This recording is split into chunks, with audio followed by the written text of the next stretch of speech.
नमस्कार दोस्तों। 2025 का हम सब ने बड़े ही जोर-शोर से स्वागत किया था और बहुत ही हर्ष उल्लास से नववर्ष हमने एक त्योहार की तरह मनाया, मगर ये नववर्ष हम सभी के जीवन में दुःख की सौगात लेकर आया। इस नववर्ष का शुरुआती महीना ही से लेकर अब तक हर महीने कुछ न कुछ ऐसा हुआ है जिसने समस्त देशवासियों की आत्मा को झकझोर के रख दिया है। जी हाँ, जनवरी के महीने में, माघ में, कुंभ मेले में जो भगदड़ मचा था, उस भगदड़ में कई लोगों ने अपनी जान गँवाई। कई मासूम बच्चे बेघर हो गए, अपने माता-पिता से अलग हो गए। उस दुःख, उस दर्द को तो मैं शब्दों में चंद शब्दों में बयान ही नहीं कर सकती। जिसके ऊपर वो दुःख बीता होगा, उस दुःख को सिर्फ़ वही बता सकता है। और फिर फरवरी में दिल्ली एयरपोर्ट पे जो हुआ, भगदड़ मचा, उसमें भी कितना नुकसान हुआ, काफ़ी दुःख होता है सोचकर। उसके बाद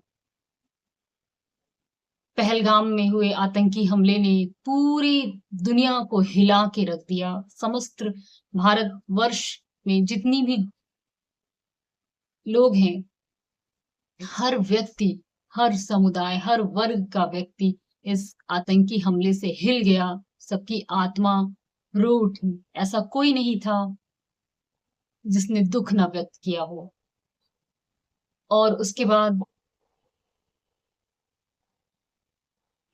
एक से एक घटनाएँ ऐसी घटित होती रहीं, जो हमारी आत्मा को झकझोरती रहीं, हमें दुःख देती रहीं। मुझे समझ में नहीं आता है कि ये दुःख, ये तकलीफ़ें कब रुकेंगी। और अहमदाबाद में जो हुआ है ये प्लेन क्रैश, इसने तो आत्मा को हिलाकर रख दिया है। कुछ कहने योग्य छोड़ा ही नहीं है। आँखें आज भी रो उठती हैं उस दुखद घटना को याद करके। और आए दिन कुछ न कुछ ऐसा सुनने में आते रह रहा है।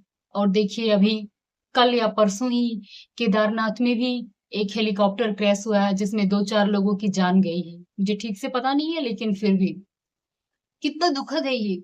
और मुझे समझ में नहीं आ रहा कि अभी तो सिर्फ 6 महीना ही मुश्किल से बीता है और इस 2025 का आगे के 6 महीनों में जो बचे हुए हैं क्या होने वाला है।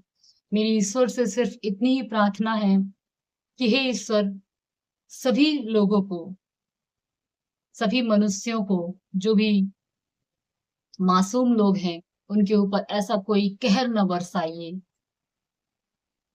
सबको सकुशल रखिए। बस मैं यही कहना चाहती हूँ। ये सब जो घटनाएँ घटित हो रही हैं, ये एक संयोग है, आपदा है।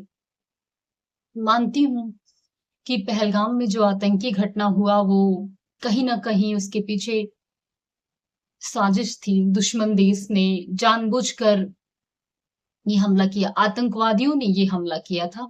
तो उसका तो जवाब हमारी सरकार ने दिया भी, जो उचित जवाब होता है। मगर कुंभ मेले में जो भगदड़ हुआ, वो तो लोगों के जो लोग वहाँ गए थे, सभी राज्यों से, शहरों से जो लोग वहाँ गए थे गंगा में स्नान करने, उन लोगों ने सरकार के द्वारा बनाई हुई व्यवस्थाओं का, नियमों का पालन नहीं किया और इस वजह से वहाँ पे भगदड़ मची और लोग अपनी जान गँवाए। क्योंकि मेरे भी परिवार के बल्कि मेरे खानदान के कई लोग वहाँ पे गए हुए थे, मेरे माता-पिता भी वहाँ पे गए हुए थे।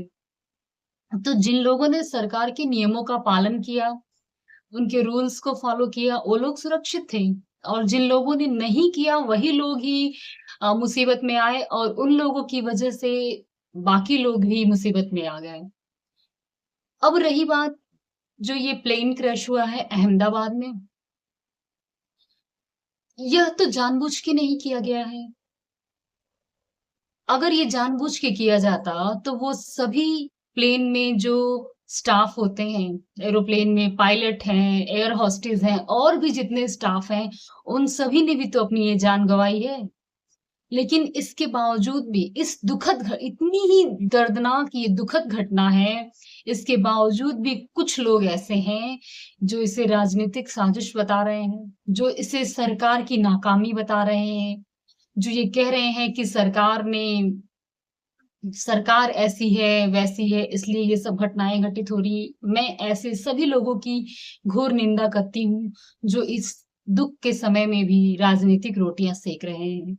आप सभी को ऐसा नहीं करना चाहिए, बल्कि आप सभी को एकजुट होकर सरकार का सपोर्ट करना चाहिए, सबका सपोर्ट करना चाहिए। जय श्री कृष्ण।